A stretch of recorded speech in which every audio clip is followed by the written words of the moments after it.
7 मई को राजौरी, पुंछ, अनंतनाग वाली जो लोकसभा सीट है वहाँ पर इलेक्शन जो है वो होने वाले हैं, लेकिन जम्मू की बहुत सी ऐसी पॉलिटिकल पार्टीज़ है जिन्होंने रिकमेंडेशन जो है वो इलेक्शन कमीशन ऑफ इंडिया को भेजी है कि यहाँ पे जो इलेक्शन है उन्हें फ़िलहाल के लिए डेफर किया जाए, पोस्टपोन जो है वो किया जाए, क्योंकि वेदर जो है कंड्यूसिव नहीं है। ये हवाला जो है वो दिया जा रहा है। बातचीत करने के लिए इस टाइम मेरे साथ मौजूद है मिशन स्टेटहुड के प्रेसिडेंट सुनील डिम्पल जी। इनसे बातचीत करते हैं। सुनील जी, आपको लगता है कि जो हवाला दिया जा रहा है कि वेदर जो है कंड्यूसिव नहीं है, फेवरेबल कंडीशन जो है वो इस टाइम नहीं है मौसम की, तो यही एक रीज़न है या फिर कोई और रीज़न है? जो देखिए, ये एक बहुत बड़ी साजिश है और ये भारतीय जनता पार्टी एक साजिश के तहत जम्मू कश्मीर में पहले तो विधानसभा के चुनाव नहीं होने दे रही थी और चीफ इलेक्शन कमीशन को इन्होंने रोक करके रखा हुआ था कि चुनाव असेंबली के नहीं कराने हैं।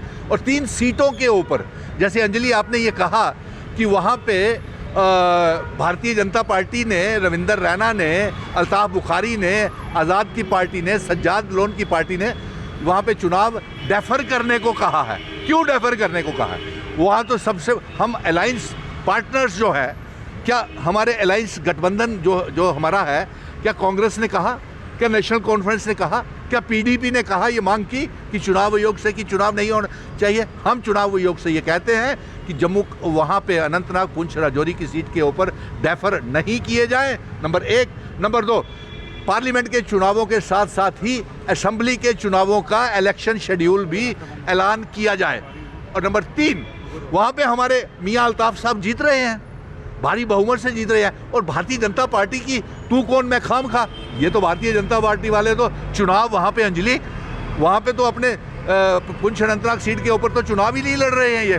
और ये छोड़ के 3 सीटों के ऊपर, 2 कश्मीर की सीटों के ऊपर भी ये चुनाव हार चुके हैं। चुनाव लड़ने से पहले ही, उम्मीदवार उतारने से पहले ही गृह मंत्री अमित शाह जी ने ये तस्लीम कर लिया है, कबूल कर लिया है कि वहाँ पे जो इन्होंने 370 हमारा तोड़ा है, जो हमारा 35A को हटाया है, जो हमारी रियासत को तोड़ा है, जब तक अमित शाह जी, प्रधानमंत्री जी, मोदी जी, जब तक आप हमारी रियासत का दर्जा वापस नहीं देंगे, जब तक हमारी 370 स्पेशल स्टेटस वापस नहीं देंगे, आप पार्लियामेंट के जम्मू कश्मीर में चुनाव नहीं जीत पाएंगे। लेकिन वहाँ पे वेदर की बात करें तो वेदर तो अभी बहुत खराब चल रहा है, मुगल रोड पर बंद है। नहीं, वो तो सारा साल बंद रहती है, वो तो कोई है नहीं। नॉमिनेशन पेपर्स भरे जा चुके हैं, पोलिंग बूथ तो आपके अंजलि डोर स्टेप के ऊपर बनाए होते हैं, हर ब्लॉक में, हर तहसील में, हर घर के पास बनाए होते हैं। तो वो एक बहाना है, भारतीय जनता पार्टी एक बहाना है। क्या लड़ रही है क्या चुनाव? अब बड़ी मजे की बात देखिए, अब इनका एक नया गठबंधन हो रहा है। अच्छा, अब एक नया गठबंधन इनका तैयार हो रहा है। देखिए, भारतीय जनता पार्टी खुद चुनाव नहीं लड़ रही, खुद रियासत का 370 तोड़ दिया, रियासत तोड़ दी, मामूली सी यूनियन टेरिटरी बना दिया। अब गठबंधन किसके साथ कर रही है? कश्मीर के नेताओं के साथ, अल्ताफ बुखारी के साथ समर्थन दे रही है, अलायंस कर रही है, गुलाम नबी आज़ाद के साथ अलायंस कर रही है, सज्जाद लोन के साथ अलायंस कर रही है।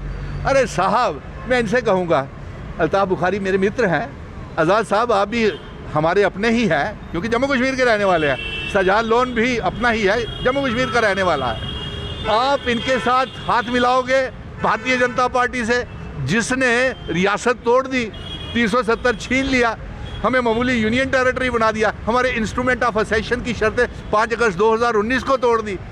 तो आप उनके साथ सौदा करोगे क्या जम्मू कश्मीर का? ये चाहते क्या हैं? मुझे तो कल अल्ताफ बुखारी साहब आपके ऊपर बड़ी हैरानगी हुई अंजलि, वो तो बेचैन बैठे हुए हैं, आज़ाद साहब बेचैन बैठे हुए हैं कि कब हमारा गठबंधन हो। तो क्या आपने ये तस्लीम कर लिया कि 370 जो 5 अगस्त को तोड़ा गया, जो रियासत तोड़ी गई, जो हमारा इतिहास को छीना गया, हमारा वजूद मिटाया गया, क्या आपने ये कबूल कर लिया कि आपको जम्मू कश्मीर का डेमोग्राफी बदलना, इतिहास और हमारी स्टेट सब्जेक्ट, ज़मीनें, नौकरियों को छीनना भारतीय जनता पार्टी ने ठीक किया? अरे साहब, मैं आपको एक एज ए दोस्त मैं मशवरा दे रहा हूँ, कश्मीर के नेताओं को पैगाम भेज रहा हूँ, प्रभा साक्षी के माध्यम से, दिल को साक्षी रख के पैगाम भेज रहा हूँ। आज़ाद साहब आपको, अल्ताफ बुखारी साहब आपको, सज्जाद लोन साहब, आप जम्मू कश्मीर के हैं क्या? जम्मू कश्मीर के बेटे हैं भी हैं आप? या ये सारा जिम्मा जम्मू कश्मीर के बेटे सुनील डिम्पल ने किया हुआ है कि सड़कों से ये जंग सुप्रीम कोर्ट तक मैं जीत के लाया कि रियासत का दर्जा वापस हो, जम्मू कश्मीर में विधानसभा के चुनाव वापस हो किए जाए, और आप सौदा कर रहे हैं जम्मू कश्मीर की आवाम का। आप पार्लियामेंट के चुनाव इनके साथ जुड़ के हार जाएंगे। वहाँ 3 की 3 सीटें हमारा अलायंस पार्टनर नेशनल कॉन्फ्रेंस जीतेगी वहाँ पे, एक लद्दाख वाली भी। और फिर आप पार्लियामेंट की PDP कहाँ गई? सुनिए PDP कहाँ गई? वो भी टक्कर दे रही है, वो भी शक्ति के साथ इनका मुकाबला कर रही है। और इसके साथ साथ आप पार्लियामेंट के चुनावों में इनके साथ हाथ मिला रहे हैं, सौदा कर रहे हैं। आप इसके साथ साथ असेंबली के आने वाले चुनाव भी हार जाएंगे। और हम चुनाव आयोग से कहेंगे इनको रद्द मत करना। राजौरी पुंछ वाली सीट की बात करें, अनंतनाग वाली, आपको क्या लग रहा है कौन लीड करेगा वहाँ पे, कौन जीतेगा? अरे 2 सीटें तो हम जम्मू की जीत चुके हैं भारी बहुमत से। पीएमओ मंत्री जितेंद्र सिंह को लाल सिंह जी ने हरा दिया है। रमन भल्ला रिजल्ट तो 4 जून को आना है। हाँ, तो मैं कह रहा हूँ ना 4 जून को पोल सर्वे आप कर रहे हो, तो पोल सर्वे के तहत हमारी भी ये कैलकुलेशन डाल लीजिए। मैं आपको कोई वो तो नहीं दे रहा हूँ कुछ। आपने पूछा, मैंने जवाब दे दिया। भारी बहुमत 72% बम्पर वोटिंग जम्मू में होना मतलब है लोगों का रोष है, रिजेंटमेंट है, गुस्सा है भारतीय जनता पार्टी के खिलाफ, रियासत को तोड़ने के खिलाफ, 370 हटाने के बाद, स्टेट सब्जेक्ट छीनने के बाद, बेरोजगारी को लेकर के, महंगाई को लेकर के। और अब आपने ये जो, मैं एक बात और बता दूं, जब तक 370 वापस नहीं करेगी भारतीय जनता पार्टी और जब तक जम्मू कश्मीर का रियासत का दर्जा वापस नहीं करेगी, ये पार्लियामेंट के चुनाव तो हारेंगे। और अपने हम तो डूबे हैं सनम, अल्ताफ बुखारी, आज़ाद, सज्जाद लोन तुझे भी ले डूबेंगे। और उन बेचारों को रहम कीजिए महाराज, उनको कश्मीर में मुंह दिखाना है। बुखारी साहब कैसे मुंह दिखाएंगे?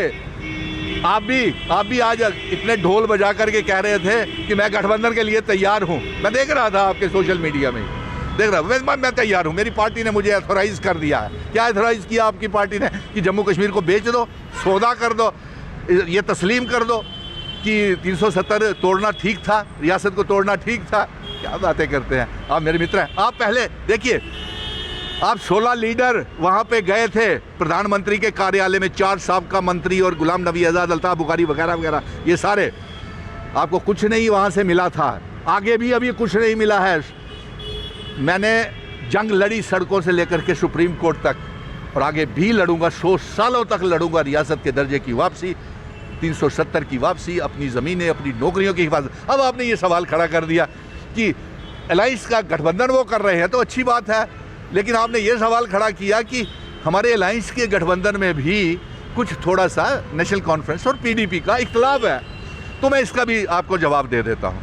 देखिए, पीडीपी और नेशनल कॉन्फ्रेंस दोनों ने समझौता तो नहीं किया जम्मू कश्मीर के, और ना ही उन्होंने मेरे मिशन स्टेटहुड के विजन डॉक्यूमेंट के ऊपर कोई समझौता किया है कि हमें रियासत नहीं चाहिए, 370 नहीं चाहिए, 35 नहीं चाहिए। ये तो बड़े बड़े सरकार बनाने के दावे करते थे। ये तो कहते थे बेहतर से बेहतर, महंगे से महंगा वकील करेंगे। तो आज कहाँ गए उनके वकील, गुलाम नबी आज़ाद के, अल्ताफ बुखारी के? ये तो मुझे सुप्रीम कोर्ट में दिखे तक नहीं। ये सारे मेरे साथ चले हैं, इसलिए मैं इनके साथ हूँ। और जो भी पार्टी ये साथ चलेगी हमारे मौक़िफ़ में, मेरे मंशूर में, हम उनको पूरा समर्थन करेंगे। लेकिन चलिए, बहुत बहुत धन्यवाद आपका हमसे बातचीत करने के लिए। ये थे हमारे साथ सुनील डिम्पल, मिशन स्टेटहुड के प्रेसिडेंट, जिनसे हमने बातचीत की। इस टाइम जो भी सिनेरियो, पॉलिटिकल सिनेरियो जो है जम्मू कश्मीर में चल रहा है, आपकी क्या राय है कमेंट सेक्शन में कमेंट करके जरूर बताइएगा। एंजेलिना स्टीफन, प्रभात साक्षी के लिए जम्मू से। अगर आप भी लेना चाहते हैं देश दुनिया की तमाम जानकारी, तो आज ही सब्सक्राइब करें हमारे चैनल को। साथ ही नीचे दिए बेल आइकन को जरूर दबाएं ताकि हर अपडेट आप तक पहुंच सके।